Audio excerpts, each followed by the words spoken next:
I'll go straight to the last speaker. Media picks the small issues and leave the big issues.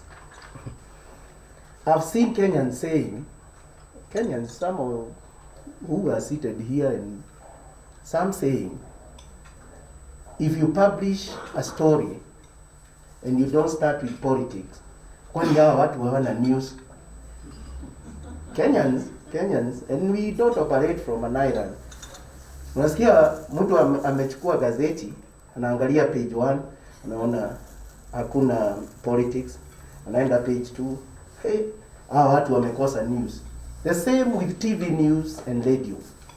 If the debate is not in the morning shows about politics, those callers from the village are the ones to introduce the debate on politics.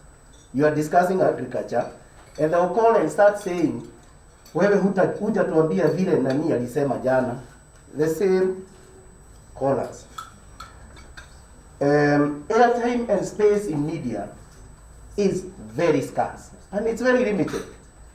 So we are not able to cover everything that was said from whichever meeting. We in the media, NCIC should also check on us. Check how we are operating. And when we go off the rail, don't hesitate to call us out and say, no, hapa mmepita red line, correct? So we are not saying we are angels. We are also operating in the same country. So msituogope, tuambie, when we go wrong, tell us that hapa mmetoka kwa lane. Media is available. Yes. I keep reminding everyone that we in the media operate in this country. We have families in this country. We are investors in this country. So we are available to be engaged. Why? If anything goes wrong in this country, I think we'll be the last one to leave this country, because we'll be reporting until the last one leaves. So we are available because it's our country. So don't look at us as if it's media and NCIC. Let's partner and real friendship and real partnership. Plugging in our network, good. Wherever you are going, put it to Rosaria, our Chief Executive, Kenya Editors Guild. Wherever I see commissioners, they travel a lot in this country, but let's know in advance. If you raise it with Rosaria, he will put to all of us, the editors. And if you're going to Turkana, me, the editor in Nairobi, I'll tell my reporter in Turkana, Commissioner Kobia is coming tomorrow, ensure you are around. Okay? So let's engage and let's know what you're doing early in advance. How to cover hate speakers. Hate speech, if you in the media broadcast hate, then you should be called out by the relevant bodies that you are perpetuating hate by broadcasting or publishing hate. We are engaging editors, and I think the CEO of the commission can help us put together a comprehensive meeting where we go out somewhere and discuss these issues as editors, where we are not in a hurry.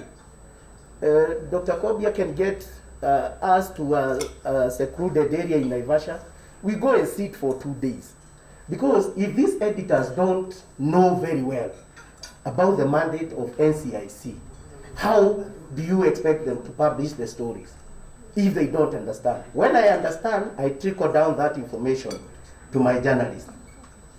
The gatekeepers, who are the editors, must also be real gatekeepers. You gatekeep, you allow in the good and block the bad.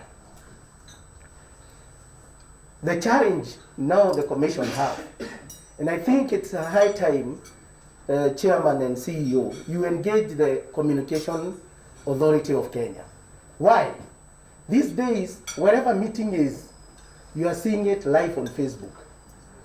It is all over. So wherever the meeting is, and that when something is being broadcasted live, you don't have control of what those characters will incite.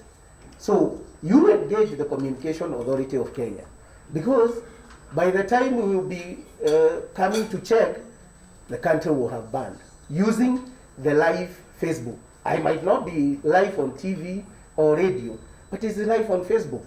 And the penetration of internet in this country is very high.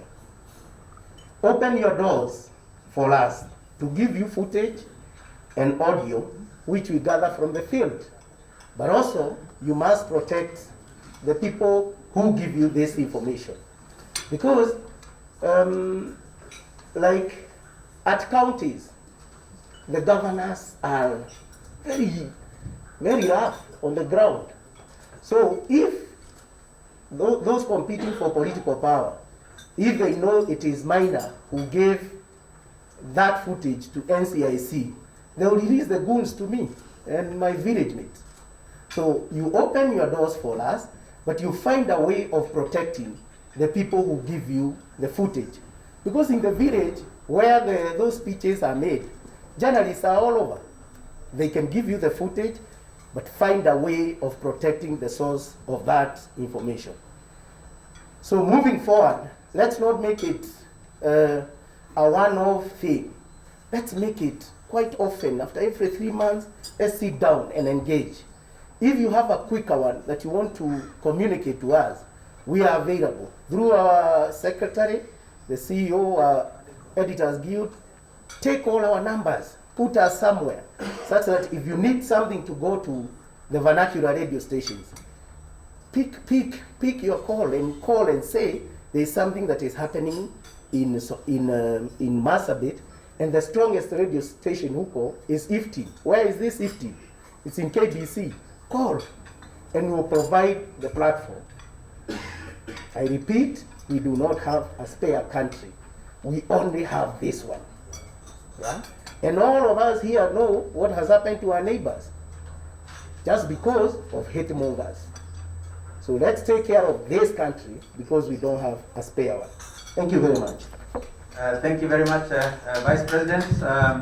I think we are pressed for time, but I would like to request a senior member of the Kenya Editors Guild, and maybe a name that is known quite well, John Kamau from The Nation, is an editor of The Nation, to respond very quickly to some of the issues that have been raised. And I'll request John to walk to the front. Before he gets there, after John speaks, I would like to request Commissioner Philip Okundi to give a vote of thanks, maybe say a few remarks, and afterwards I've been requested by one of our colleagues